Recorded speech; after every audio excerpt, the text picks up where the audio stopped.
Good evening, ladies and gentlemen, and welcome to the segment of the show called Authors and Ideas. Tonight, we have the privilege of having a young lady by the name of Leica Shan, right? Yes, Jan, you did say it right. who has published a book called Firewalker, which is available on Amazon.com and other outlets. But under the banner of Authors and Ideas, we generally like to find people in this community, that would be Southern Palm Beach County, Boca Raton in particular, who are publishing books, both fiction and nonfiction, and bring their stories to life a little bit within the confines of citizens of the world and the idea of an intellectual property. So we have gotten to know Leica a little bit, and we've invited her to be on the show, and we're going to do a little bit of interview. First of all, thank you very much for coming. Thank you for having me. Now, you have published a book. It's called Firewalker. It's 240 pages. It's on Amazon.com and other places, and it is a book about basically your early childhood, from almost the time that you have any memory to young adulthood, 20, 21 years old. And it's all about your experiences inside of a cult that manipulated your mind, your thinking process, your education, and other things.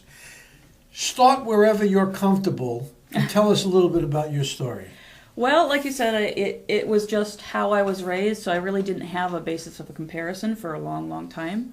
And when all the adults around you as a child are acting like the way things are right, you, apart from that strange little monitor inside that sort of screams in the back of your mind that something's off, you don't have anybody there to show you another way. So it was only later in my life that I realized what it was and actually had it identified as a cult experience. Well, off camera, you told me that you were born in California, and at an early age, your mother, a single parent, took you and I believe your sister. And my brother. And your brother. To Boston. And in Boston, she became involved with a person who was an educator, an influencer, and ultimately became this controlling personality in your life. It kind of started out in a benevolent way. There was this Czech immigrant who was sort of like a local guru, I guess, if you will. And then my mom and other ladies, and there were occasionally a guy here and there that came and went, but generally mothers with single children would go to his house every day and listen to him speak about life in general. I remember as a kid walking to his home with my mom all the time and listening, and at one point in time the whole group, I guess, decided that they wanted to create their own school, and they chose Maine to go to. I really not sure exactly how Maine ended up being the spot of choice. But when I was about 8 years old, and I remember because the first snowflakes were coming down in Boston, I remember that pretty clearly, we packed up in buses and we ended up going to Maine, where they had purchased some land and a couple of trailers, and we moved there. And after a while, as things, it's pretty isolated. I'm talking right on the Canadian border, just wilds of Maine, bears in the backwoods, all that, which I love the country. I loved growing up in the country. But as time progressed and there was total isolation and this one person dominated the group, it was really witnessing corruption that occurs in those situations where there's nobody to check, no checks are in place. And this person became more and more demanding, and in my adult life I realized probably had a number of undiagnosed mental conditions as well. But what's funny is I often wondered, do these cult leaders all have a secret library of books that they all study, because it's all the same kind of stuff done in all these isolated groups? Well, let's talk about that for a second. You got there at a very young age. You have become an exceptionally educated young woman. You've published a book now. You write well, you speak well, you hold yourself well. Your book talks about experiencing, illustrates the horrors of growing up in a cruel environment of mind control and physical isolation. Where did you learn the tools that you are implementing today to be this independent woman that you've become? Well, I actually just went through a lot of experiences. First of all, the intellectual and the educational background was actually pretty strong. They did have surprisingly, I did research on this too after the fact, and there were some very intelligent women as far as being able, teachers and people like that. So the state would come in and score us, and we hit the marks really high as far as all of the formal training goes, math and English, and I've always written. When I was a little girl, I was writing stories. But, of course, the emotional and intellectual and emotional backlash from the type of the way we were raised made you a weird combination of things. I felt like mentally 15 when I was 21, as far as emotions go. Even though I was intellectually, I was up there.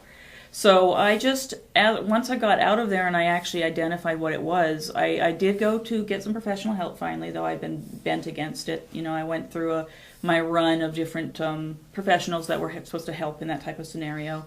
And writing the book itself was a huge catharsis for me. It was part of that process and stepping into other people's shoes. Like I had a lot of trouble understanding how my mom ended up in there, but then when I put myself in her shoes, I had slightly different reaction. I was like, had to become the people as they were walking through the journey to write it. I actually wrote it in third person initially. And my editor said, you got to do it in first person. And I didn't really want to do that at first because it brought you right into the story. It was then me. It wasn't this other person. So that was pretty difficult, but I think that was a large part of the healing process to really step back into it and work all the way through it again. In some of the excerpts that I've written, that I've read, you use the phrase spiritual a lot, as spiritual leader. Was he, explain that, talk about that a little bit. Well, he tended to change his mind a lot whenever the women suited him, but he did claim to be the next Jesus Christ, touched by the hand of God, the only enlightened person in the group, only who knew what was right, and it became, when I say spiritual, it was because it was not aligned to a particular religion. Now, one of the things he also did is utilize, there's an Indian teacher who's passed on now called Jiddu Krishnamurti, and he would utilize the teachings, but then he kind of twisted them around into his own perception of them, which ended up, ironically, being almost the opposite of what the initial authors and guru, if you will, take on things were. It kind of became more and more twisted, and he would use things to back up his viewpoints, whichever was convenient at the time. What I'm hearing is that this is a very educated man with the ability to manipulate.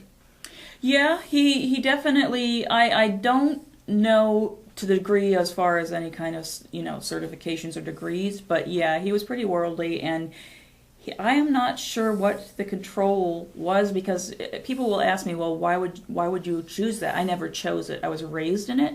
So there's kind of like this weird perspective I have of having raised in something and getting away from it as opposed to choosing it as an adult. So his control over everybody there, as far as a child looking at their father kind of adoration, I don't fully understand the dynamic between him and the adults that shows it, except that they were all looking for answers, and many of them were depressed or in very hard economic situations, and he was offering this place, this little paradise that they could thrive in with their children. Most of them were single mothers. And as a child, how did you relate to or feel about him? My early years, I loved him. I remember when I was still little, I remember in Boston, till the age of 8. I was just a little kid running around and playing, and those were the lighter years. They were when it wasn't isolated yet. And so I have this torn situation where part of my life I adored him as my dad, basically, even though he wasn't my biological father. And then later, what would happen is as any of the boys were hitting adolescence, they get thrown out of the group because they were more rebellious. And there was a lot of troubles and issues that occurred later where I had very conflicted emotions around it, because there had been a number of transgressions and situations that were very difficult for me to deal with. So as boys grew up, as male childs grew up, they were shooed out? For one reason or another, they would be cast out of the group. So the group? Except for his own biological child. So the group was mainly made up of women? Single women and their children. And occasionally there was a guy that would pop in here and there, and they tended to kind of move on. And adult, male. And him? And him, yeah. So what was the physical confines? Did you eventually build a structure where people slept, and was it a commune type? It was basically, they were actually purchased land when one of the main land had been a dump. So it actually was purchased very cheaply. It was a dump, and we went through a cleaning process. So we worked really hard to create organic gardens in a compound. There was 2 trailers. One was about 2.5 miles from the other on another piece of land. So everybody would come from the other trailer to the main site, and we would work in the garden and dig ditches and make compost heaps and do all the stuff that you do, basically kind of almost farming, if you will. There were wild apple orchards, which are some of my good memories, where there's wild apple orchards and blackberries and blueberries and raspberries, and I made so many apple pies. It's crazy. I lived off those things. But it was also extremely isolated because we were way out in the boonies. I mean, we were in the middle of the woods. So I'm getting the impression that there was a large group of people. What was the I would numbers? say that when it fluctuated, but there were probably about 20 at the largest, and including the children. So it wasn't a very large group.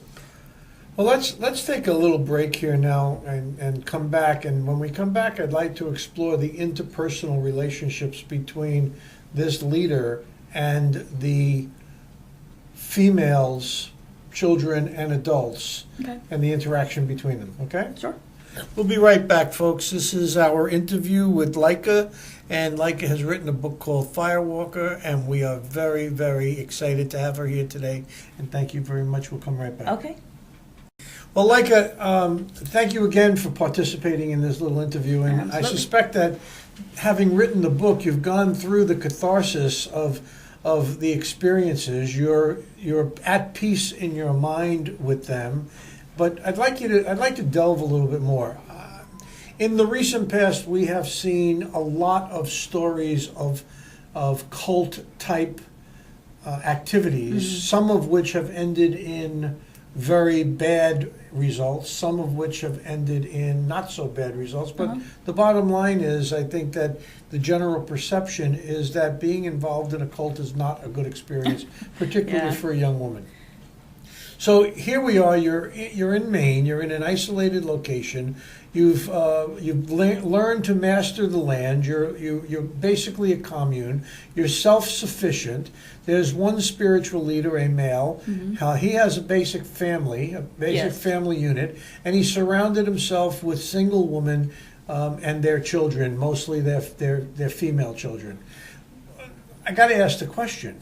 Was there sexual abuse involved in this? Physical abuse involved in this? There was no intellectual abuse? children were being abused that way. I mean, we would beat the crud out of each other as kids, playing swords and throwing green apples and whatnot. But the children were not in that respect taken advantage of. As an adult, later, I was naive till a pretty old age about sexuality and all that because it was basically a taboo subject. But later I discovered that there was probably a lot of hanky-panky between him and other female adult members of the group. With the knowledge of his wife or not? Or do you don't know? Yeah, I think with the knowledge of his wife in some of the instances. But she didn't like it, but with the knowledge of his wife. Now, you were living in this isolated community. Were there authorities, government people aware of you? Was it a certified operation? Was it teaching certificates? There were teaching certificates. They actually had state certified people come in and they would test us for the basic tests for whether or not we could pass intellectually, mathematics, English, all the basics. We were grade school at first, and later they were certified as a high school. So we had that happen once a year or once every 6 months. So I remember we'd get all our smart clothes on, and we'd have them come in, and we do a little dog and pony show for them. For book knowledge? Yes, book But you knowledge. were learning a lot more than book knowledge. You were learning how to survive on the land. Yes. You were learning farming. You were learning cultivation. Yep, And organic gardening. I still love to garden. I mean, there's a lot of skills and experiences I had in the country that were good. I mean, I loved that. I still love the country, and there was a brown bear in our backyard. I would look at the back door, and he'd be in there digging in the compost heap. And we, like I said, had wild orchards and berries, and we really subsisted off the land to a large degree. So And that how- I enjoyed that part of it, really. how did you break away?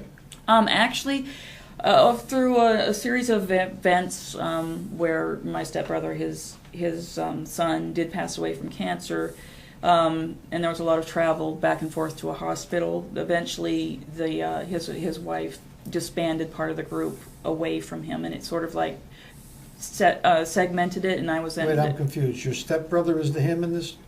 No, he's The spiritual leader. the spiritual leader had a son. Okay. His son came down with brain cancer, and over a period of years, it was bad cancer. So It you kept coming called back. him your stepbrother, that son. I call him that just because he was like my brother. Okay. So, but he wasn't legally my stepbrother. Okay. So that's just how I referred to him. And when he passed away, and there was a lot of stress and everything, that there was a huge rift in the group because he did not want.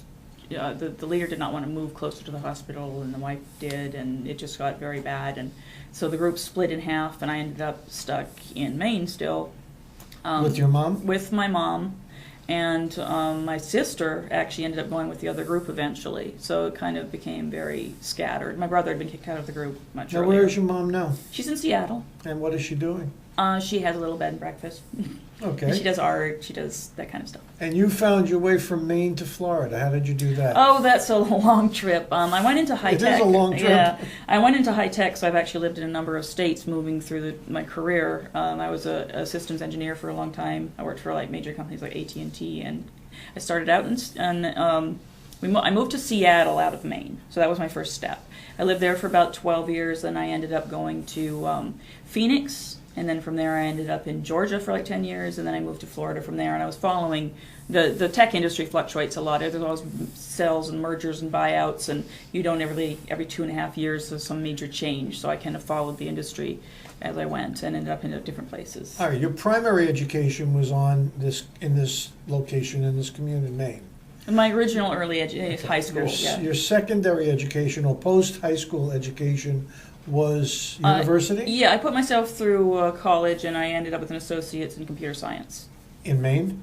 No, that was actually in Seattle. In Seattle. After I left Maine. And then from there you entered into the high-tech field? I did. I entered into high-tech field, and I kept getting certifications for various types of equipment. And then from there I kept kind of going in from building computers to doing networking to going into management. Is that what you do now besides writing? Yeah, I do project management. Project management. And I assume you're employed as an independent contractor or with a company? No, I'm employed with a company. With a company.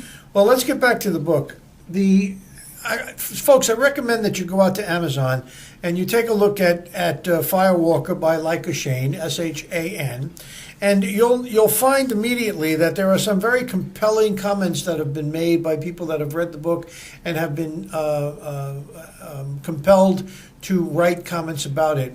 I recommend that you do that. I recommend that you pick up the book and that you take a look at it and you read it. And I want to say thank you for taking the time and coming here today. Thank you.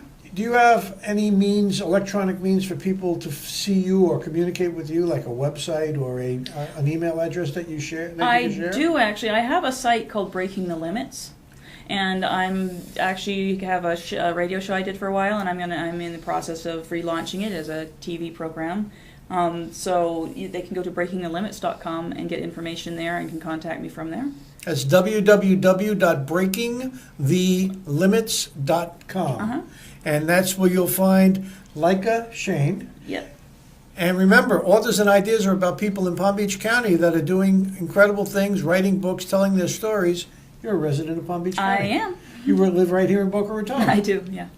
Thank you very much for coming in. Thanks. Excellent. Thank you. Thank you. Well, folks, we'll be back with the next segment in a moment. Thank you very much. Bye-bye now.